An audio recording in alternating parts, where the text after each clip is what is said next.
Uh-oh. Ooh. What's up, good people? It's time for another session of that verbal cardio, man. We back. Back yet again. Back like I never left. I'm sorry I missed last week because we was in Atlanta longer than we planned. We was in Atlanta.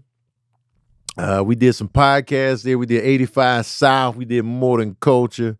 I did the It's Giving podcast, and we had a show in Atlanta on Sunday, so we just stayed in Atlanta. I had some fantastic biscuits from Atlanta Vegan Breakfast. If you are in Atlanta and you are a fan of the breakfast genre and you vegan, Atlanta Vegan Breakfast, man, the biscuits is fire. Fire. The egg, sausage, and cheese biscuit sandwich had your boy in the chokehold all last weekend. I was in the chokehold. Biscuits had your boy. Dead to rights, man. Black owned business.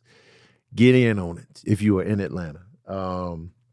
Shout out to my co-host, Water. Water's the best co-host of your life. You will never need another co-host. If you got Water in your life, man, you're blessed. You're blessed. Keep that in mind, man. Don't take water for granted. If you got running water in your home, you can bathe, you can shower, you can drink it, you're blessed already. You're already winning. You already got the cheat code. You got that. Don't take that shower or that bath for granted, man. When you sitting in the tub, butt ass naked, soaking, be grateful, man. Be grateful. Because hey, man, you could be out here where you gotta use one bucket. That's how you bathe. You can bathe out of a bucket. But no, man, you in a whole tub, body submerged. Don't take that for granted, man. Don't take it for granted, man. That's a blessing right there. You can bathe, you can shower. Good times, man. I want to say this. First of all, I want to give a shout out to my patron saints. My patron saints are in the building. Struggle Beer Bakery, Lana, Emilio, Miss Miles, Miss Ma'am, your big debut career coaching and consulting. I thought you was going to change the name. Matt Johnson, Sherry Tucker, Geraldine Townsend, To Jesse, Kiana, Sherry Tucker, Nikayla Ray, Candid Cammy, Geraldine Townsend, Just V, Nakia Best, Aries Taurus, Sharon McD, Sean Veal, Alice, Chris M, DJ Hizzle, Ernest Doyle, Granny 530, Dominique Lachey, Styler, who pulled up in Cleveland to volunteer to help us sell merch. I appreciate you. To Jesse, Receipt Sunflower, AJ, Gladys Diaz, Alice Marie, and more. Randomly CJ, Mikey Megzochi. I appreciate y'all, man. George E, Tanisha Turner, AJ, DT Hut, man, and more, and many more, man. I appreciate y'all, man. I love my patron saints, man. I want to kiss y'all in the mouth, make love to y'all passionately in the shower. Last week, when I missed last week, there was a tropical storm that, it breezed through California, Southern California. And they were pumping it up. They were like, yo, man, this part of this hurricane gonna come through. It's gonna be bad business in Cali, man. Get your feet together, hide your kids, hide your wife, right? So they downgraded to a tropical storm. And then just the pompousness of everybody in Cali saying, I don't see what the big deal was. I don't see, it wasn't all that. Y'all was pompous, man. I ain't like the energy. I didn't feel no gratitude on that. I didn't feel like y'all were grateful that it was just a tropical storm that you can deal with that was easy to manage. I didn't feel no gratitude. I didn't like that, man. Now, mind you, I missed it because I was in Atlanta, but I didn't like that energy, man. Because there's so many people out here devastated by natural disasters, hurricanes, tornadoes, volcanoes, wildfires. People in Maui just losing mad homes. And y'all sitting up here, hey, I don't see what the big deal. Be grateful that shit was light. Be grateful that you didn't get your ass cheeks kicked in all weekend long. Be grateful, man. I want to hear I want to hear you know what?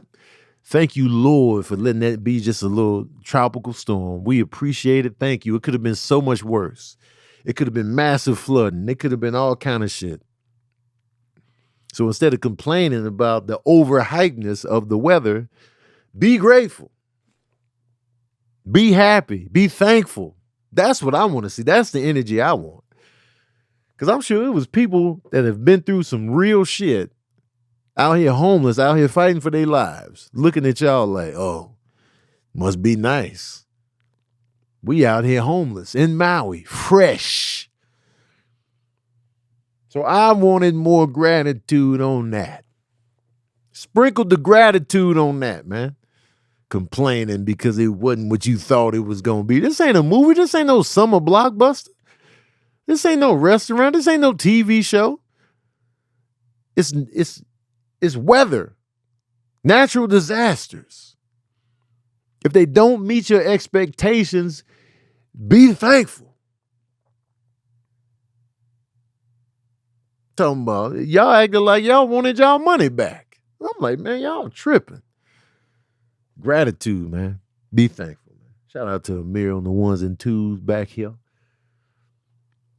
But yeah, man, I wanted more gratitude on that the whole time because I was watching from Atlanta. And Atlanta was big sweaty.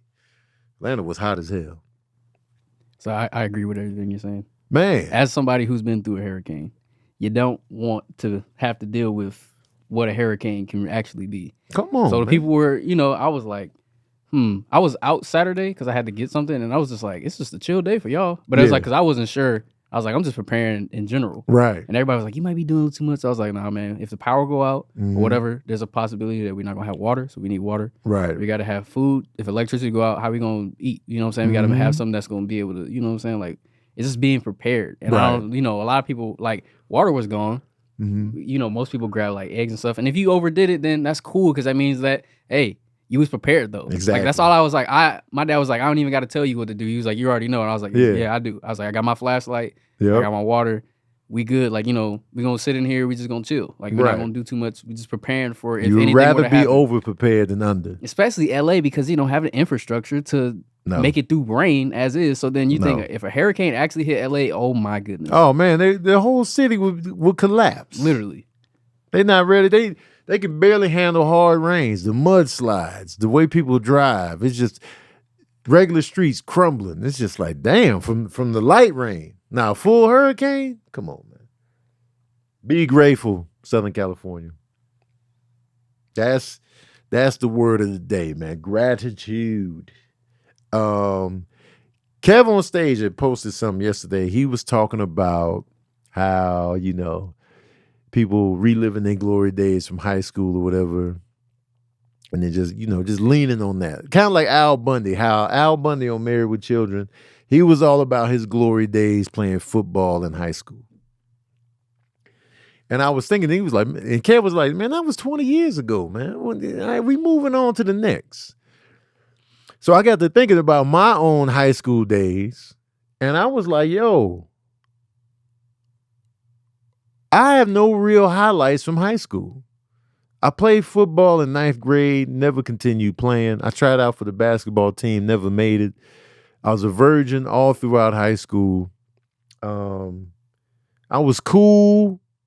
I was liked, but I wasn't like super popping like that, Had my little crew. I went to college parties while I was still in high school. But there was no real highlights for your boy. There was no glory days for me. There was zero glory days. My glory days are now. I'm living in my highlights right now. Now, in my 40s. Now I'm like, yo, this is what high school could have been. Now, in my 40s. High school was just whatever. I was just trying to get by on the regular grades. I was just eating lunch. I had Tootsie Pops every day at lunch. Almost got into some scuffles here and there. I got nothing. There was no sports glory. There was no super popularity. I wasn't hoisted up on the shoulders of the student body out here. I was just a regular student. I was your average Joe, the average tone. So my highlights are now. So when I look back at high school, I'm like, I ain't got nothing to report. I ain't lose my virginity till after high school. I was like a year out. I was 19. So I can't even say the virginity loss was a highlight in high school because it never happened. Never did. So I guess that's a good thing that I'm not harping and living and holding on to the past glory days, because the glory is now. And I appreciate it. And I'm grateful for the highlights that have, it took a while, but they're here. So I just want y'all to keep in mind that everybody's timing is different. Everybody's timing is different. Everybody gonna pop at a different stage in their life. If you out here and you feel like you haven't popped yet and you in your 30s and you panicking and you feel like you ain't done enough and time ain't over yet. You can pop in your 40s, your 50s, your 60s. Everybody's timing is different. Keep that in mind. Some people peaked at 11 and 12. Everybody's timing is different. Your time is coming. Just hang in there, man. Don't throw in the towel, man. Don't get caught up on other people's timing. Everybody's timing is different. So just remember that. Feel that. Hold on to it. Cherish that. Don't stress yourself out. If you aren't where you want to be in life and you're at a certain age and you feel like, oh man, I should be here. No, you're right where you should be. You're right where you should be. You alive. And your highlights could be right around the corner. So keep that in mind. Don't stress. My highlights came in my 40s. And I'm like, all right, you know what I'm saying? That whole decade where I was like in limbo about what I wanted to do, who I wanted to be, which direction I wanted to go in. All throughout my whole 20s, I was in that fog. Finally came out in my 30s, I was like, oh, I have a direction now. I have a goal. Everybody's timing is different. So keep that in mind, y'all.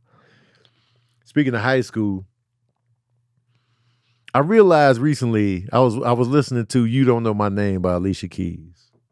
You Don't Know My Name, great song. I love that song because it feels like it was taken from the 70s. I feel like that song was plucked from the 70s and laid out in 2003, 4, whenever that album came out. It just feels like old soul. The piano, the sound, the way she's singing, the video, everything felt like, man, this is the 70s right here. I was like, man, I love the way this song feels. And in the video, Alicia Keys works at a diner. Mos Def be coming in there, getting his usual. And she had a crush on him, man. She was looking at him like, yeah, you know what I'm saying? And in the song and in the video, she gives him a call and puts her bid in. She called him up, got his number from the receipts. She did her due diligence to get the number. Boom. She on the phone, spitting mad game. Did Kanye West produce that song? Oh, it's a Kanye West. That's prime Kanye West for me. Old soul Kanye. Love that period. Love that period. She called Mos Def up, put the Mac down. So I got to thinking, I was like, yo, she was creepy with it. She was creepy. She got his number. Sabrina brings this up a lot. She snuck the dairy into his hot chocolate. He could have been lactose intolerant. Who knows? She put the Mac down. I was like, man, that's refreshing. And then I got to thinking, a girl did that to me in high school. A girl pulled up on me and gave me the Alicia Keys. Her name was Tasha, right? I remember, so in New Mexico, We live right on the corner. We live in a corner house. So Clovis, New Mexico is a small town, population 30,000. So if you're driving, and we live right off of like a busy street, one of the main streets. So everybody would see me. They would see me out in the driveway. They would see me, just existing, coming home, whatever. They would just drive past, be like, yo, that's Tony, man. I saw you yesterday. You live on that corner house? It's kind of exposing, kind of creepy, because when you're on the corner house of a busy street, everybody gonna see you. And so I'm in the garage one day. I'm walking in. This girl parks out front and walks up. And she comes up to me and she's like, hey, you know what I'm saying? I know you don't know me. My name's Tasha. I've seen you around in school, and, I just wanted to introduce myself to you. And, I see you out here, and I like you. And she put her bid in strong. She gave me the Alicia Keys. And I'm standing in my garage. I'm just like, oh. Like, she cornered me up. She cornered me up. It wasn't even a phone call. It was in person. Pulled up, confidence, parked the car. She had a car. She was driving already. Pulled up, put the foot up on the bucket that was in the garage. I've been checking you out at school. And I'm just like, oh. I was helpless, man. I never experienced this. Now, there was a girl before that. There was a girl that liked me for a long time. As soon as I got to Clovis, New Mexico, there was a girl named Kendra. She was on me from day one. Kendra was like, Anthony. That's how she would say my name. Ooh, Anthony. She said the full government. Anthony, she was on me from jump. And I was like, man, look out, Kendra, man, watch out, man. I was running from her the whole high school career. I was, man, look out, man. She was on the case. But I always ran. I was like, nah, man, look out. But this girl, Tasha, though, and Tasha was cute, but I was scared. I was scared shitless. I was scared of girls at this time, man. I mean, I was liking them, but from afar, you know what I'm saying? I was Shy McGee. I was Shy Ronnie, man. A lot of people be like, Tony, you ain't shy. Yes, I am. Tasha rolled up, man, gave me the Alicia Keys in that garage, and I fumbled, man. I didn't follow through. Man. I wasn't ready. I didn't know how to respond. I didn't know. I had to get time to check her out. You know what I'm saying? Fast forward, she started dating this dude. That was a friend of my brother's. She was like a senior, and she was dating this dude that was in the military. So he was probably about 19. It's not as creepy as it sounds, okay? Once you heard he in the military dating a high schooler, it was like maybe a year or two difference. But they started dating, and I was like, damn, man. I had my shot. And I was also cool with Tasha's brother. I had my shot, and I was just like, well, that's what happens when you're a chump in the garage. So fellas, when the girl pull up on you and give you the Alicia Keys in the diner, man, when they prop their foot up on the bucket in the garage and they mack you down, man, don't punk out like I did, man. Don't punk out like I did. If she cute or whatever, you know what I'm saying? Don't drop the ball like Tony Baker, man. I'll fold it right up. Because I don't know, because in the Alicia Keys video, I don't know if Mos Def dropped the ball or not. I don't know if the images that we saw of them together, I don't know.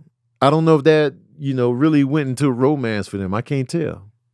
But I do know this. If you want the rest of this podcast, IG Live, you got to join my Patreon. Because I'm logging off of this. So if y'all want to join up. Click the link in my bio. Join my Patreon. Let's take it to the... I'm giving y'all the Alicia Keys Smackdown, and this is it. Y'all gonna drop the ball and not take the bait? Or y'all just want this free shit? Man, bye. See, look at you. Man, bye. You ain't a real one. You ain't a real one, man. I'll see y'all later, man. Y'all gonna miss out. If you want to see this full episode, though, new episodes of Verbal Cardio drop every Wednesday on all platforms. So, but if you're a real one and you want that extra, join my Patreon. Click the link in my bio. Hit that Patreon tab. And we gonna make it official. Boom. But yeah, y'all, that was we cutting ties, y'all. Only the real ones remain. That was my little Alicia Keys. My Alicia Keys moment, man. She pulled up in that garage, put her bid straight in. I was like, all right. I want to talk about, so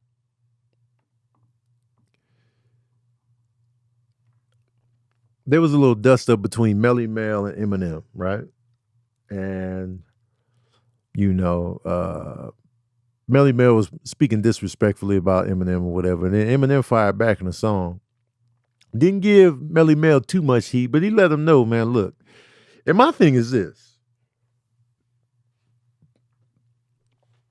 If you're an OG, a pioneer in the rap game or anything, it don't even have to be hip hop. If you are a pioneer, an OG, one of the originators in anything, yes, you should get your props. Yes, you should get your respect. But also, you need to give respect. That's first and foremost. If you want respect, you got to give it, no matter who you are, no matter what you created, no matter what you did. If you want respect, you got to give it. And I've seen Melly Mel on several interviews just kind of disrespecting the younger rappers in the game. So it's like, so people was like, who was Eminem to go at Melly Mel? Who was Melly Mel to disrespect rappers like that? Especially rappers who have respected the game, who have been excellent examples of rappers in hip hop, who have contributed to the culture in a good way. Who are you to disrespect them? I don't care who you are. If you're not extending the respect, why do you expect to get it back? Like if you were OG, let's say you were OG comedian in the game and you disrespecting me. Well, fuck you then, OG. Straight like that. I mean, I respect everything you did, but you're not going to be disrespecting me and what I do, especially when I have extended to you nothing but respect. And I'm respecting the craft. Just because I'm not your personal cup of tea don't mean you got the right to disrespect me and I'm supposed to take it because you are OG. Hell no, man. Absolutely not. So Eminem wasn't in the wrong for firing back. He was getting disrespected. And so I think he apologized since then, but still, it's just that whole mindset of, no, man, you don't come at OGs like that. Well, OGs need to come correct on the youngers. It's as simple as that. Especially like Eminem. And here's the thing about Eminem. A lot of people get on Eminem because he's white. They feel like, he came into the culture, he benefited off of the culture, and he sells the records that he does because he is white. And I don't argue that. I feel like him being white definitely helped his record sales. Absolutely. Because a big part of the hip-hop fan base are whites. They out here. White men especially. So they connect with Eminem. They see something in him that's like, yo, I can relate to this. So of course his sales are going to be higher because Eminem can actually rap. Now don't come in here and be like, Eminem overrated, Eminem. That man can rap. Whether he's your personal cup of tea, that's a matter of opinion. I get it. If you don't like the sound of his voice, fine. But if you want to sit here and act like this man cannot rap, you lose credibility with me. You lose credibility with me instantly. That man can rap. He has always shown a high caliber talent for the wordplay the whole time. So you can't deny that. Once you start denying that, then you lose all credibility in any type of debate you want to have with me because it's like, man, Eminem, man, he can't rap. What? Saying that you don't like his current music or he was never your cup of tea, I'll give you that all day. Everybody got their own opinion and their own taste in music. But to sit here and listen to him technically put words together, experiment with different styles, storytelling, silly rap, multiple characters, all of this wordplay, double, triple, quadruple entendres. How are you denying this? That's where you lose all the credibility with me. And it's not his fault he's white. Because from my standpoint, Eminem has respected the culture for the most part. He knows his history. He quotes rhymes from cats older than him all the time. He's a fan of hip hop. Like when you see Eminem talk to the OGs, he will sit there and quote their rhymes back to him. That lets you know he's a real student of the game. He's a real student of the art form. So, and to me, he knows he's white. He knows it, but he knows the history. And to me, that's respectful. Like he's coming in respecting the craft, and people be like, well, he only goes at people that aren't a threat to him on the battle tip. Like he only goes at pop singers and he be going at people that don't even really rap like that. He goes at women a lot. I can't deny this. He does target women. I feel like he probably has issues with women.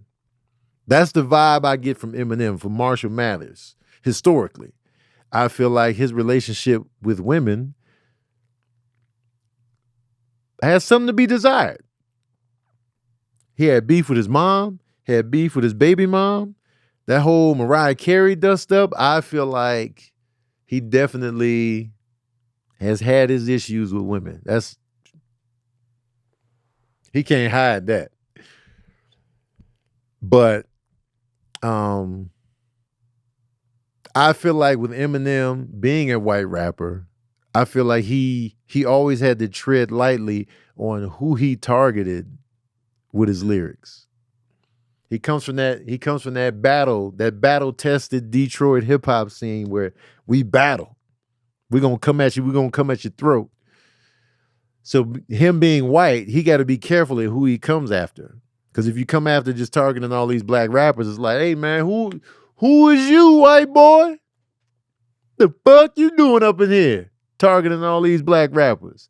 So he always had to be careful. So he would dip into pop and Britney Spears and Justin Timberlake just to be safe on the up and up. And white cats at that.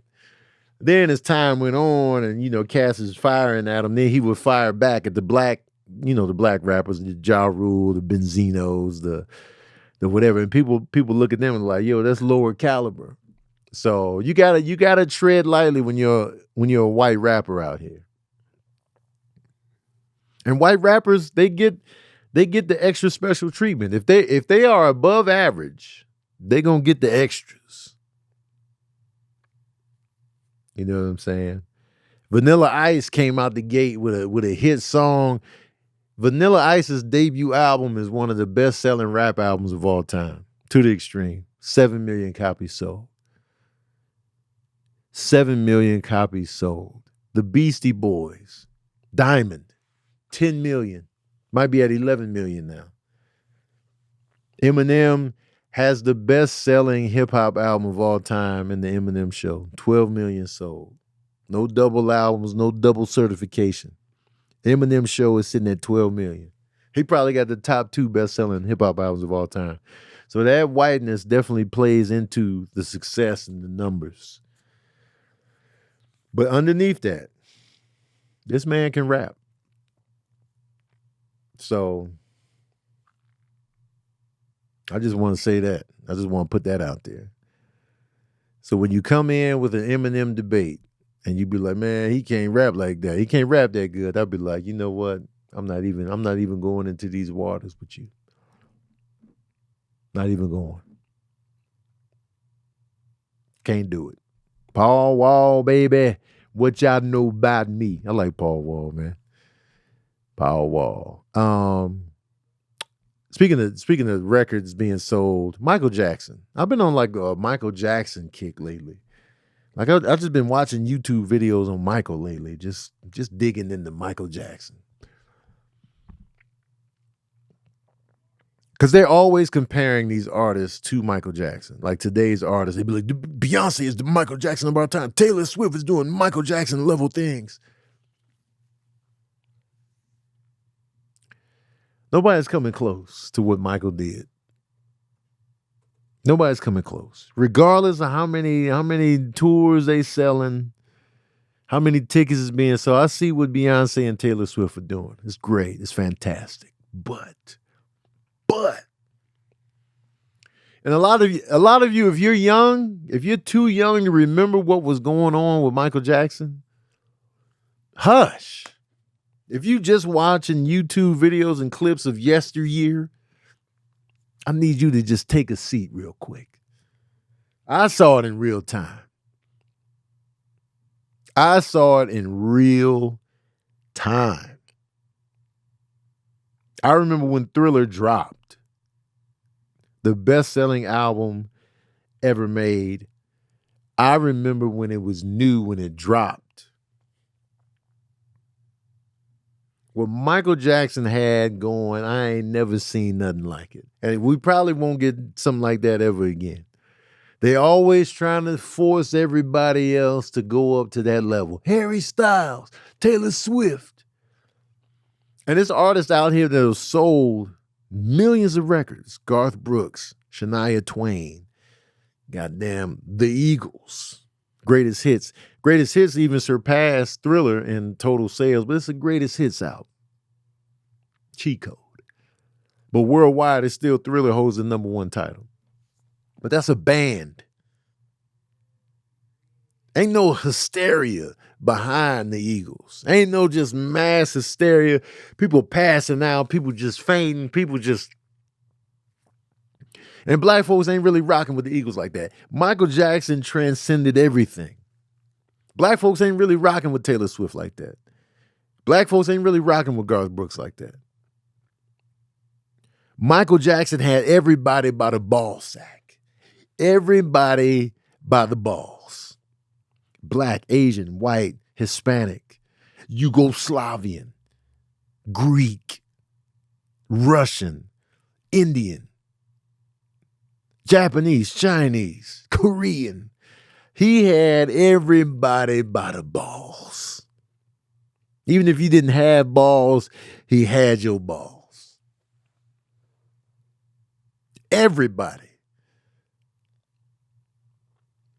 Fuck the genre.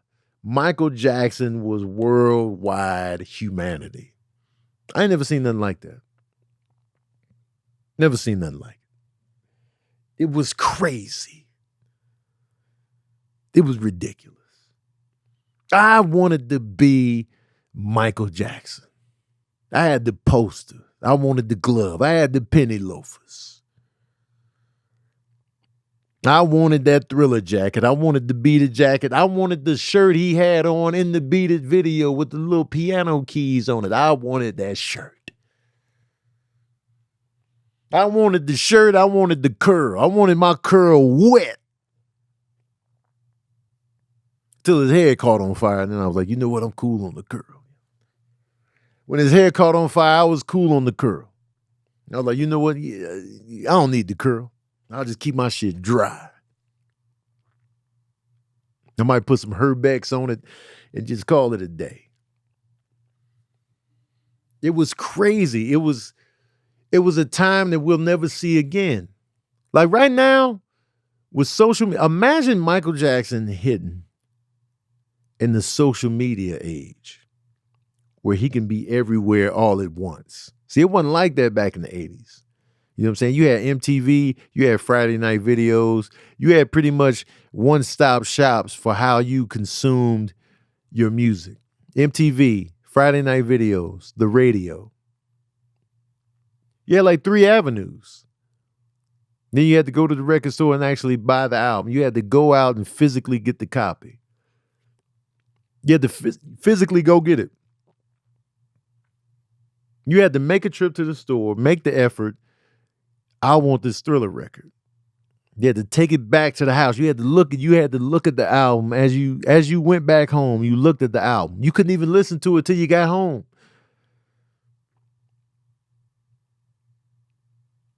Like right now, everybody doing streaming numbers. That's cute. Streaming numbers are cute.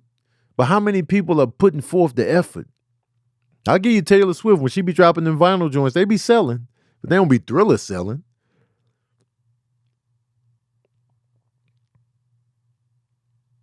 You got 20, 30, 40, you got millions of people making the trip to get your record. The physical copy. It was crazy. It was bananas. It was bananas, it was grapes, it was peaches, it was strawberries, it was blueberries. It was all of that. I remember seeing the Billie Jean video for the first time. I was like, yo, what's going on here? That's the kid from the Jackson 5 from the cartoons and the Don't Stop Till You Get Enough guy, the Rock With You guy. He was walking down the street and every step lit up. I ain't never seen nothing like it. I was like, I want to be him, man. I remember the day I saw that video for the first time. We were living on 48th and Vincennes, the apartment on the second floor. We might have been the third floor. Maybe we were the third floor because I remember the neighbor down underneath us was complaining about shaking the chandelier. I remember I was by the radiator. My brothers got excited because the new video had dropped, and I was like, yo, I was mesmerized. To this day, that's one of my favorite Michael Jackson videos. Billie Jean is probably my favorite Michael Jackson song of all time. And I was just, I didn't know what he was talking about at the time. Billie Jean is not my lover. She's just a girl who claims that I'm the one. I was like, well, I didn't know what that meant. I didn't know what that meant. Now, I understand 100% now, but at the time, I was like, claims that I am the one. But the kid is not my son. Now, I had no idea what he was talking about. But now it's just like, yo, Michael Jackson, he did some miraculous shit, man. People passing out, hysteria. Crazy. He still got the record to this day for the most Grammys won in one night. To this day.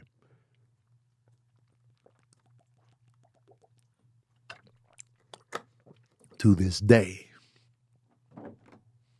But with that level of fame comes a price. Comes a price. So yeah, so stop forcing the Michael Jackson comparisons, y'all. Stop forcing it. Enough. Taylor Swift is not Michael Jackson. She's just not. She's a good songwriter. She's dope. Let's let it be that. She's a draw. She's a draw. But let's just take it easy. All right, relax. I was watching Drink Champs. Irv Gotti was back on there. I noticed Irv Gotti's energy was a lot lower on this one, and he looked skinnier. Come to find out when I watched the full thing, he has diabetes. So that explained the energy and the look. So I was like, oh, okay. That's why you gotta be careful how you judge people's appearances, their energy. You don't know what they're dealing with. You don't know what's going on internally. Just chill. Before you snap, judge. Just chill, man. They might be going through something. And so he said, the diabetes was going with him. But during that interview, I don't know if he was playing it too cool for school throughout the whole interview, or if it was just a physical, energy because of his health. But I was just like, I wasn't really feeling his energy during the interview. And I'm not just saying like, I'm not speaking from a healthy perspective, but just, I just would, because normally I like Irv Gotti. But this time it was like the energy, it came off hatery a little bit. It was a lot of hatery going on. And one portion of the interview, he was talking about where he lost Nas. Because Irv Gotti and them had an idea. They were going to go to Baltimore. It was going to be Irv Gotti, Ja Rule, Ashanti, Cadillac Todd, Nas. Irv Gotti wanted them to pull up in Baltimore in Rolls Royces eating chicken and just go in the middle of the hood in Baltimore and do that.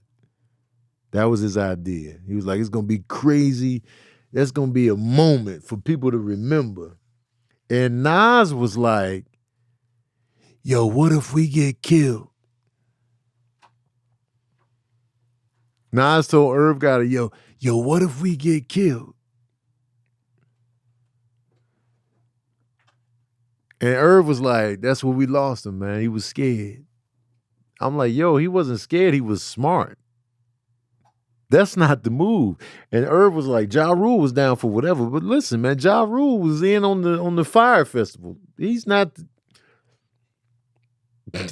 We know he down for whatever. But to go to Baltimore in the middle of the hood and Rolls Royces eating chicken, what kind of plan was this? Why was this an idea? What if we get killed? And then Irv was like, well, fuck it then, we martyrs. What kind of martyrs are you? You're not a martyr if you go to the hood, somebody else's hood that none of y'all are from, and get murdered out because y'all was stunting on poor people in the hood. That's not a moment. Eating chicken. That is not a moment. People gonna see you. Yeah, the kids gonna be like, oh man, Murder Inc. is here. Nas.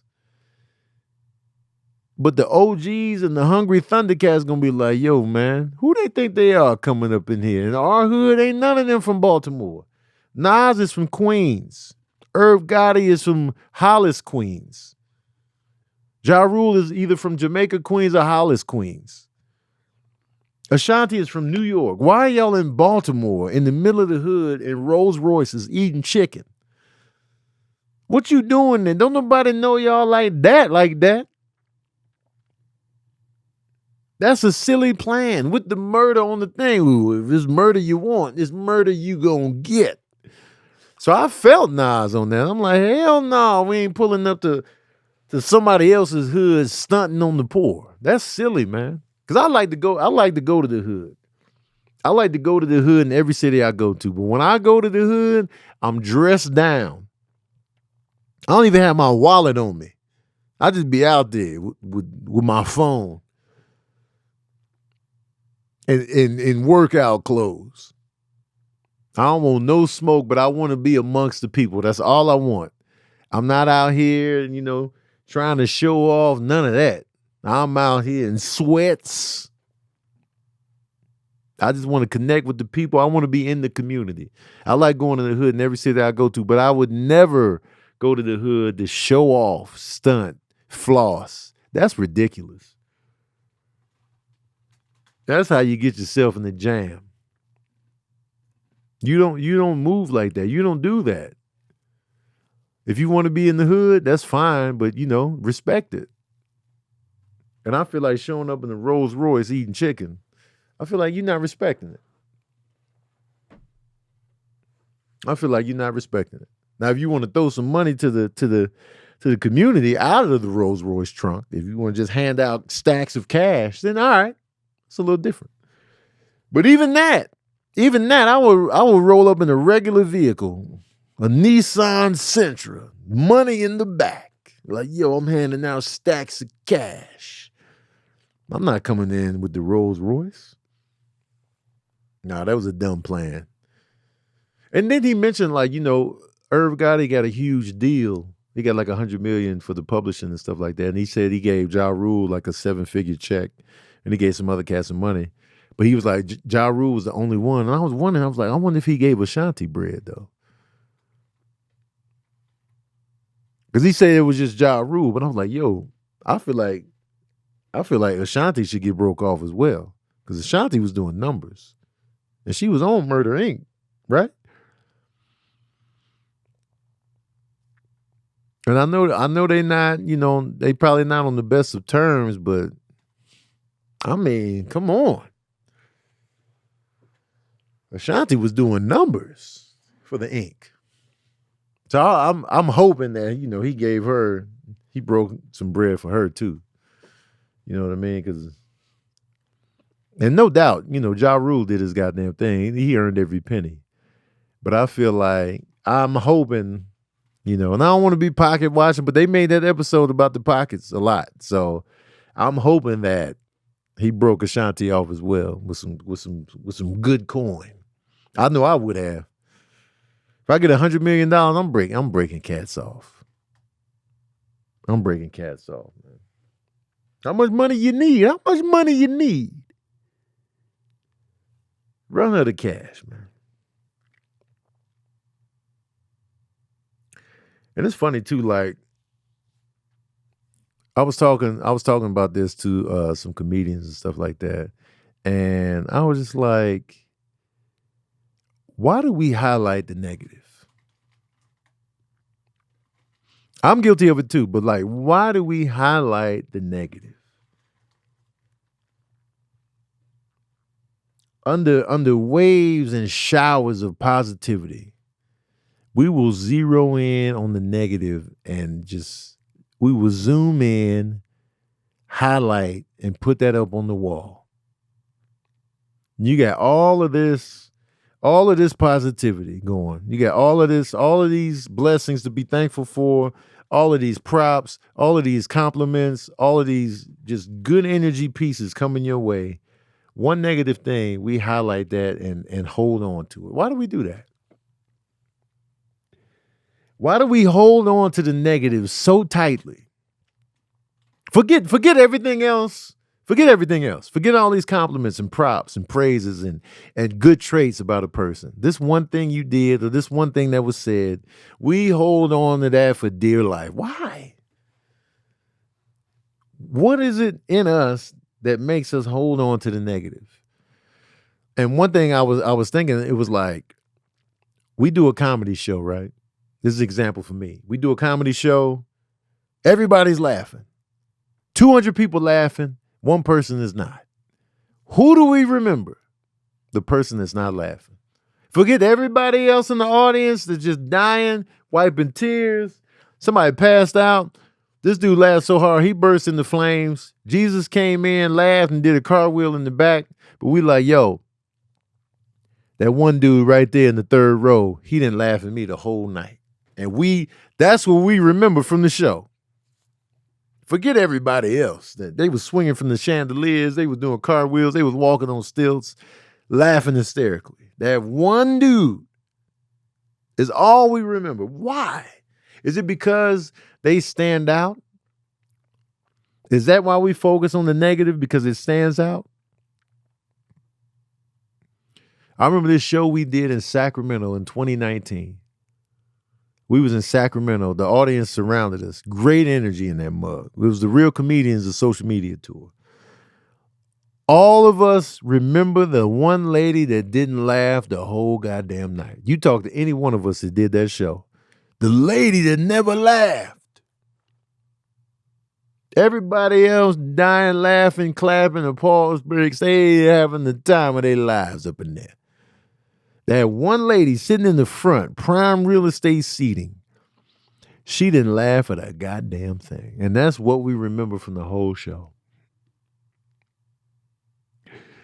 We got to stop holding on to the negative, y'all. If you get in a sea of positivity, focus on that sea. If a person has one negative trait about them, don't write them off. If they got a lot of good traits and one negative, don't write them off for that one negative. Unless it's something like, just heinous, then of course. But like, you know what I'm saying?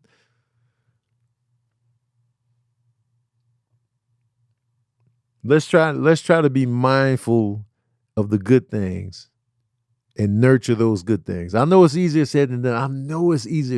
And I'm talking to myself as well. I see people talking shit in my comment section. I zero in on that. And then all of these props. I'm like, yeah, the props, but this person. We gotta water the positivity, man. We gotta water it. We gotta stop giving life to the negativity, man. We got to. I know it's easier said than done. I know it. But we got to, man. Let's practice that. Let's practice that for the rest of the year.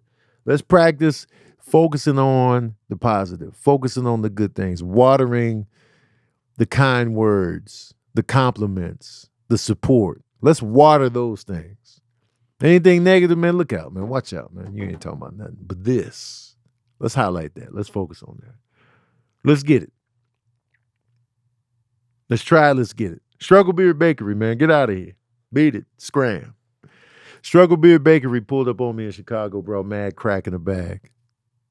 I still got to post that video I took of you, by the way, Struggle Beard Bakery. His cookies are fire. I still got some cookies left in the I've been avoiding them. I've been fasting for 20 hours.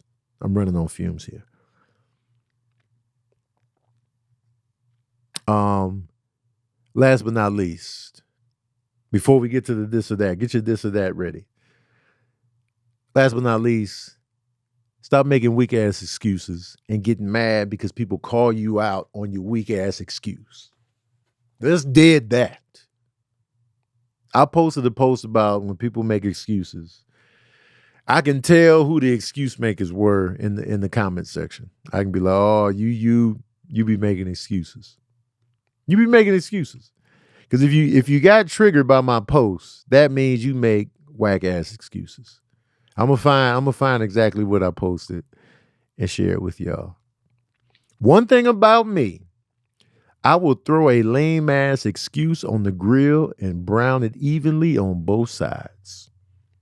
That's what I said. That's what I posted. If you got a whack excuse,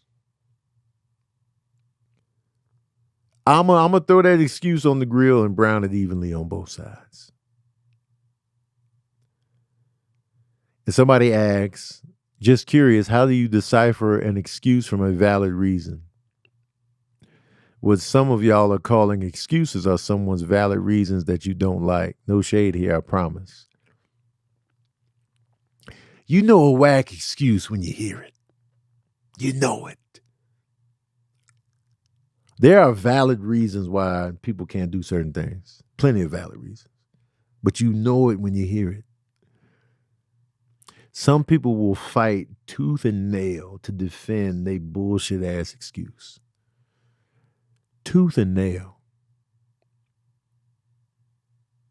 Somebody said lame ass excuses are subjective, and I'm sure there are people that believe you make them too. That person felt like they make weak ass excuses. When I make a weak ass excuse, throw me on the grill. When my excuse is subpar, throw me on the goddamn grill. I'm not above getting grilled if my excuse is weak and you call me out on it. Throw me on the grill. Season me up. Put the lemon pepper. Brown me on both sides. $3.75. If my excuse is bullshit, throw me on the grill. I deserve it.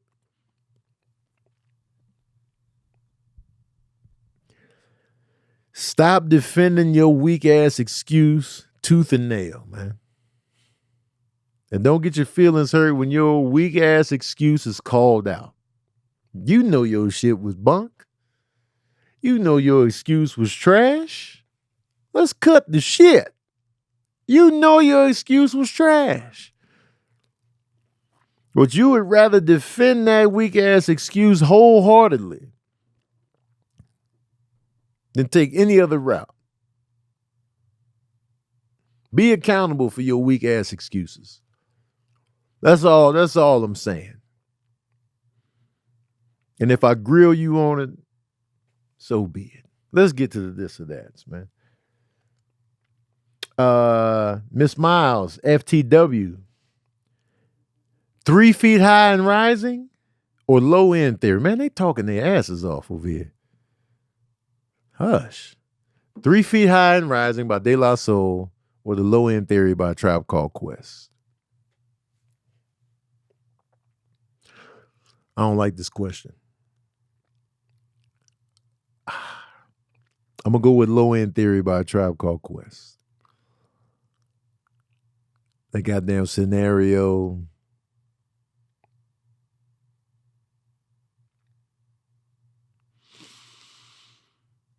Who got the Jazz?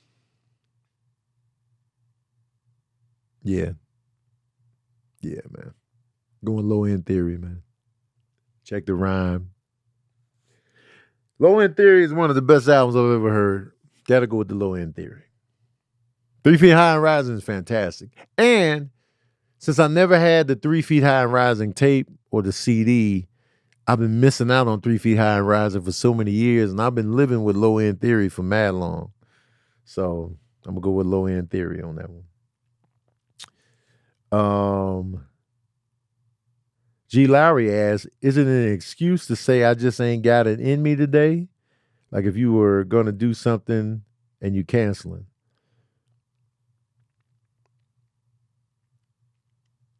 It depends on the stakes on that thing. If you say I just ain't got it in me today and people are depending on you to show up and be somebody of your word, that might not be good enough. It's a case by case basis, but it depends on what it is. If you got people that made plans, that changed plans, if you got people really depending on you to show up like you said you were, then that just ain't gonna cut it.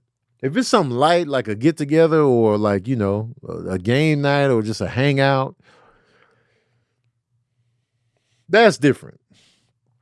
But like if it's something where you set it up and then you're like, man, I just ain't have it in me. Man, we depending on you. You was all right. I ain't going.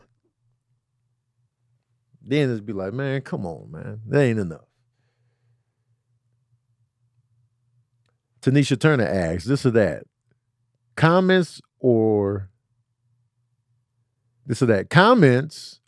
likes for social media? Do I want comments or likes? I would prefer comments. I would prefer interaction, engagement. I would prefer the comments. And not no bullshit ass spam bots. I'm talking real comments, real discussions, real chime-ins, because the comments are more entertaining. Y'all be funny in the comment section. And then it just creates more engagement, the back and forth. People responding to your comment, like the back and forth. People can connect in the comment section. The comment section can be a good time. Couples are made in the comment section. Enemies are made too. But I'm going to go with the comments, man, because there'd be some funny comments. And I have fun in the comment section in the Shade Room. I'm a good time in the Shade Room comment section. I'll be in there cutting up with a red Solo cup. I'll be in there showing my ass cheeks. In the Shade Room comment section, holla at your boy. I'm in there cutting up. And you won't get all that with just a like. A like is just a like. I see what you liked. But a comment? Oh.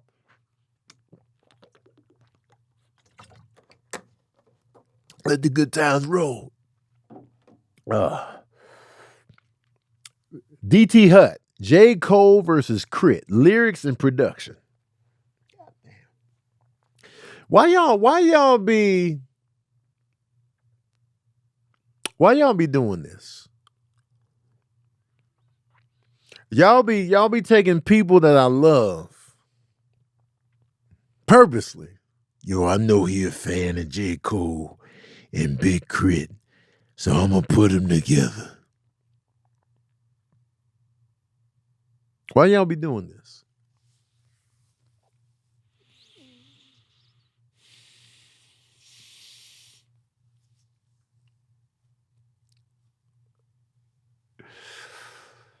I connect with both of these artists on a deep level. J. Cole and Big Crit are some of my favorite MCs working today. They in my top. I feel like they both have classic mixtapes. Forever in a Day, Friday Night Lights. They got a classic album, Cadillactica, Forest Hills Drive.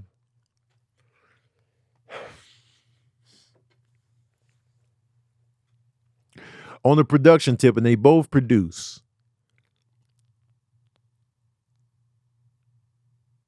I feel like I feel like Big Crit might have the production edge over J. Cole.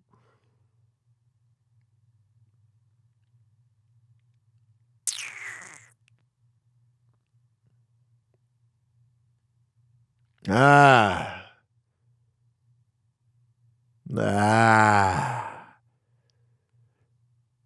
I'll put J. Cole's latest project over Big Crit's latest.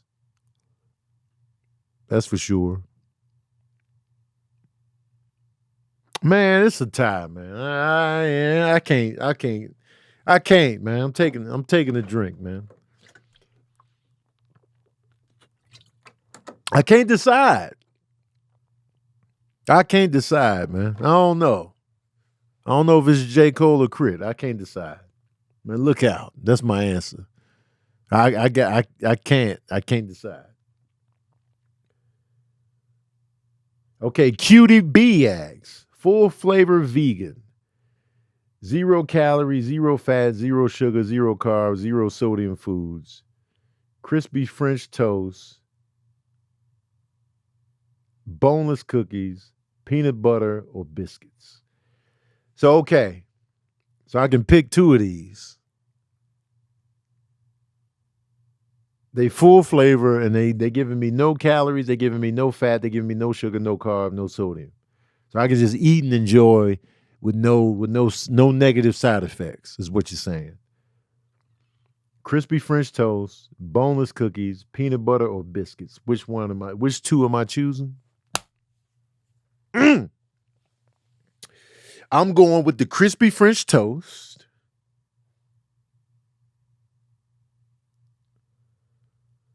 Dang. Boneless cookies, peanut butter, or biscuits. Y'all be going for the jugular.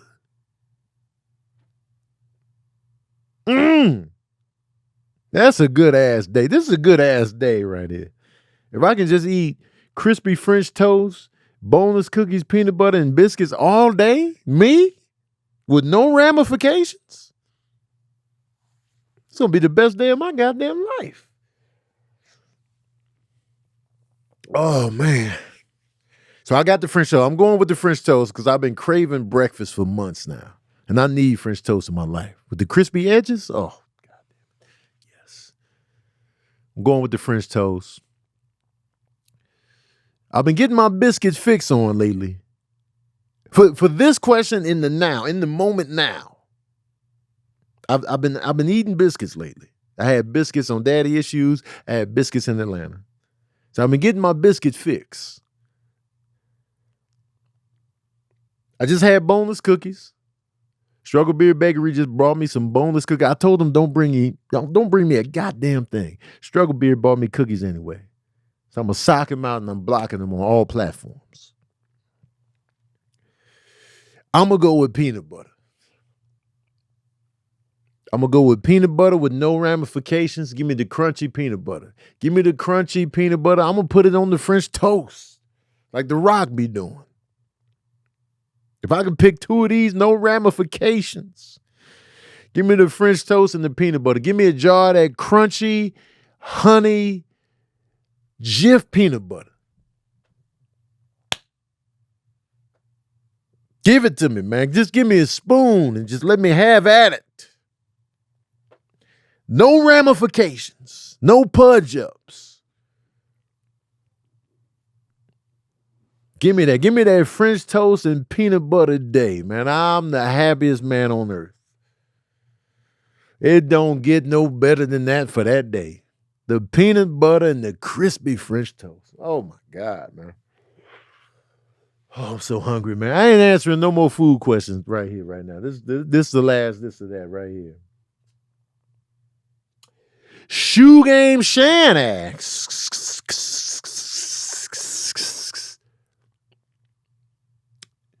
board games or video games? Let me tell y'all something. And remember, if y'all ask this or that question here today and I didn't get to it, save it for later, please. Just save it, log it, keep it, save it. I'm loving everything. Video games or board games? I love video games. Video games are a good time. I can play by myself. I can play with friends. It's whatever. It's a good ass time. I can play by myself for hours. I can play with the crew for hours.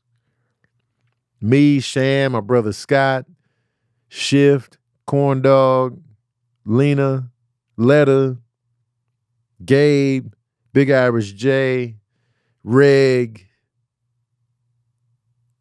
J Orbit. J Orbit don't play with us no more, man, but I'm going to still throw him in there for historic purposes. Diablo. We be having a good ass time playing games together. TC, how could I forget TC? We ate at Cracker Barrel together in Charlotte. Oh, actually, it was Raleigh. It was Raleigh. Shout out to Sarita, too, who also joined us on that meal. But it's something very fun, dope, and special to me about playing board games with people. Playing board games live, in person, it don't get no better than that for me. Playing board games with loved ones, friends, and family, and just playing board games in each other's faces, in each other's energy, just having a good time, focus on the game and the laughs and the moments. That's top notch. It's just top notch, man. I love board games. I love game night. I love board game. I like playing Life and Monopoly and Axis and Allies and goddamn Risk and Backgammon, whatever. We rolling the dice. We playing Dungeons, Taboos, Categories. If all that counts as board games, Battleship, Connect 4. I love board games because it's so social and it's just a vibe and it's just I love that. I live for that. I can do that all day, all night. So yes, I'm gonna go with board games, man. Like playing Monopoly, getting down to the nitty gritty, getting your money, handing out the cash. Yo, where my money at, man? Where my check at? I got you, man. I got you. Being the banker, the stress that holds when you the banker, people want their money. Yo, man, you didn't pay me my last check. Hey, man, just take it easy, man. We just got some setbacks going on in the bank, man. Man, later for that excuse. Being a slumlord in Monopoly, where's my $25 for Baltic Avenue? Where's my $25? I love being a slumlord in Monopoly, man. Baltic Avenue, Mediterranean, Connecticut, Oriental, and Vermont Avenue. That whole block is me, goddammit. That whole block, even the railroad. Give me the Reading Railroad. Is it the Reading Railroad or the Reading Railroad? Whatever it is, give me that railroad right there. Give me the whole block. If I can get that whole block, you can have all that other shit. You can have Marvin Gardens. You can have North Carolina, Pennsylvania Avenue. You can have Boardwalk and Park Place. You can have Illinois, whatever. Give me that low budget ass block that everybody lands in. Give me that. $600 on a hotel on Connecticut Ave over there by the jailhouse. That's me. And I want my goddamn money. You understand me? That's me all day. And I love Uno. Playing Uno. Fewer things in life are funnier than the Uno game. Spades, Uno. Spades is a little bit too serious, but Uno is pure silliness. And I don't stack. But Uno is a good ass time. When people think they're getting over and they're getting it in, and they think they're about to tiptoe on out the game, and you hit them in the mouth with a draw four, fewer things in life are funnier than that. When you gotta humbly scoop them goddamn cards up, when you thought you was about to tiptoe on out the game, you got your little last card left, and somebody be like, draw four. Blue. They changed the color on that ass, and now you gotta humbly be like, hey man, I challenge you. And then you wrong on the challenge. Now you gotta get 6 cards instead of 4.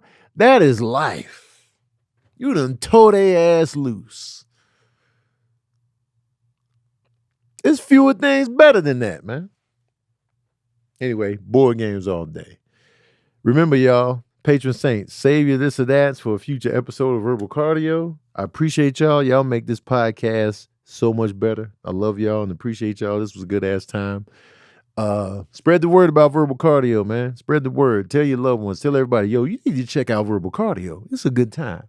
Spread the word, man. Help your boy out. Help me expand, man. I'm trying to expand this thing, man.